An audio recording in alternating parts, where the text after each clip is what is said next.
फिर आखिर कराची वालों के लिए एक अच्छी खबर है। नेपरा ने कराची के लिए बिजली ₹2.45 फी यूनिट सस्ती कर दी है और कमी अक्टूबर की माहाना फ्यूल एडजस्टमेंट की मद में की गई है और इसका बाकायदा नोटिफिकेशन भी जारी कर दिया गया है। वाज़ेह रहेगा कि इलेक्ट्रिक सार्फिन को रिलीफ दिसंबर के बिलों में दिया जाएगा। कराची वालों के लिए अच्छी खबर कि नेपरा ने कराची के लिए बिजली ₹2.45 फी यूनिट सस्ती कर दी है। इस पर हम बात करेंगे डॉन न्यूज़ के नुमाइंदे ताहिर शरानी से। ताहिर, कराची वालों को कितना रिलीफ मिलेगा? दिसंबर के बिलों में रिलीफ मिलेगा और के इलेक्ट्रिक ने अक्टूबर की माहाना फ्यूल एडजस्टमेंट की मद में बिजली ₹1.88 फी यूनिट सस्ती करने की दरखास्त थी, जिस पर नेपरा की जानिब से 30 नवंबर को समाअत की गई थी और फैसला महफूज किया गया था।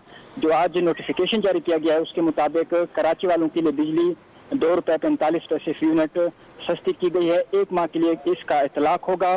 ताहम जो कमी का इतलाक है वो जो लाइफ लाइन सार्फिन हैं, ज़राई सार्फिन और जो के इलेक्ट्रिक व्हीकल चार्जिंग स्टेशन है उस पर इसका इतलाक नहीं होगा।